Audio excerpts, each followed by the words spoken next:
David Langford thought he ran a tight ship. As CEO of Kingston's Diner, a chain spanning 30 locations across the country, he prided himself on fair wages, steady jobs, and a business model that kept the profits rolling in. He'd built it from nothing: hustle, grit, and a knack for numbers. To him, his employees were proof of his success: hard-working people who clocked in, did their jobs, and cashed their checks. That was the deal. Until the night he saw Tasha Evans. It was past 11:30 p.m. at the Memphis location, the air thick with the greasy tang of fried food. Tasha, a veteran night shift worker, dragged a rag across the last sticky tabletop, her body screaming from 14 hours on her feet. The diner was a ghost town now. Only the clatter of cooks scraping grills in the back broke the silence. She glanced at the clock. 11:47. Another marathon day done. Another night of going home with nothing but exhaustion, gnawing at her gut. Not from hunger, but from dread. Her kids, Jaden, 7, and Ava, 4, were waiting, probably huddled under thin blankets in a motel room, fighting sleep, praying she'd bring something to eat. Tasha wasn't one to beg. She worked hard, kept her head down, did what it took. But tonight, pride wasn't an option. She steeled herself and approached the counter where Rick, the store manager, tallied the register. "Hey, Rick," she said, voice steady, despite the knot in her chest. "Can I take some leftovers home? The stuff you're tossing anyway?" Rick didn't even look up. "You know the policy, Tasha. No food after hours. Corporate's strict." Her fingers tightened on her apron. "It's going in the trash, Rick." He sighed, meeting her eyes at last. "If it were my call, sure. But you know how it is. Cameras, inventory, they don't mess around." She nodded, defeat pressing down like a weight. She turned to leave. Then a voice sliced through the quiet. "Let her take it." It came from a booth by the window where a man had been sitting, unnoticed, watching. David Langford, the CEO. He'd rolled in earlier for a routine visit. Suit crisp, handshake firm, all corporate polish. Now his words carried a quiet command. Rick faltered, then shrugged.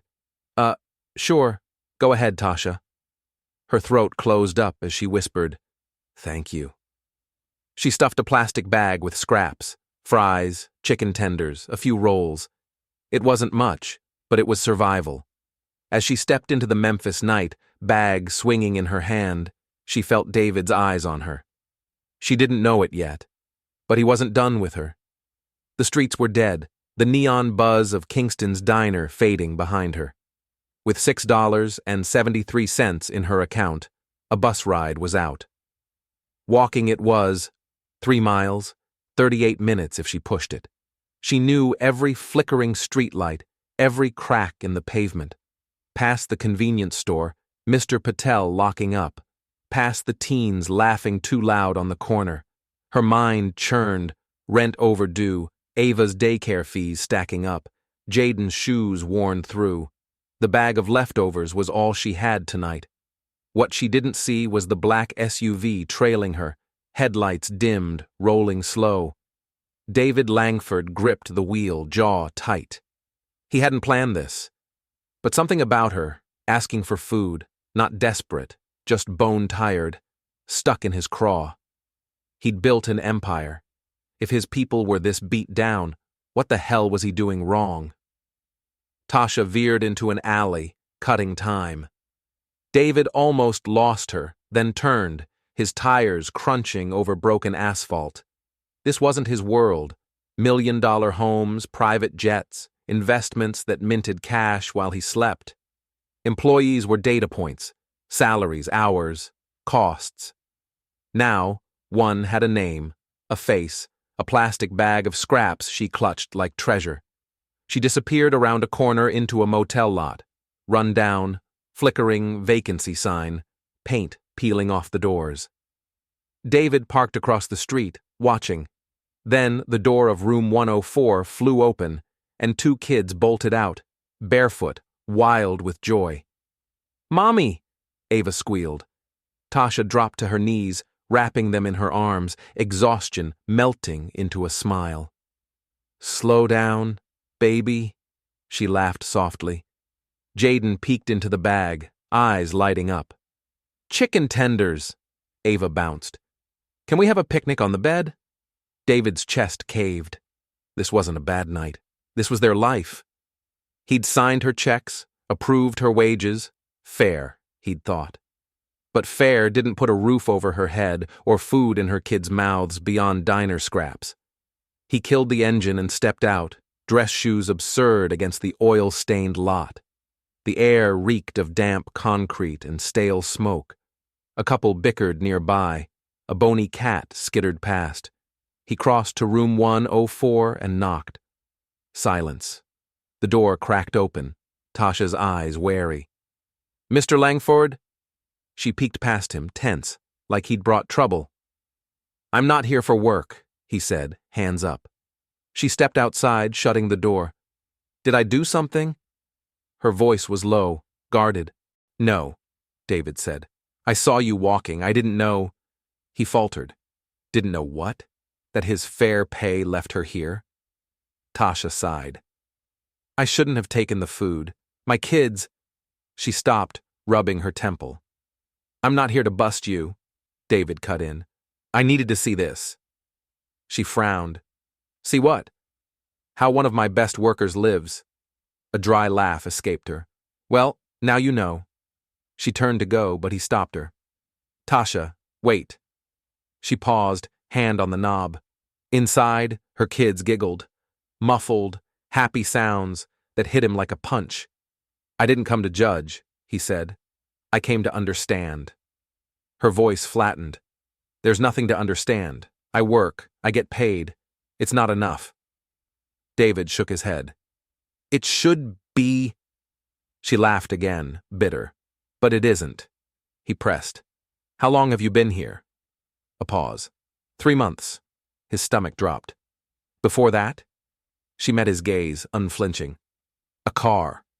The words landed like a brick. 3 months in a motel. Before that, a car. With 2 kids. "I'm not a sob story," she snapped, arms crossed. "I don't need pity. I need a paycheck that works." David exhaled. "I thought I was paying enough." She shrugged. "Then, look again." That cut deeper than any boardroom critique. He'd built Kingston's diner into a machine, profit, growth, success. But if his people were breaking under it, he'd failed. "I'm sorry," he said, surprising himself. Tasha blinked. "For what?" "For thinking I was doing enough, for not seeing this." She studied him, wary. "I don't need apologies.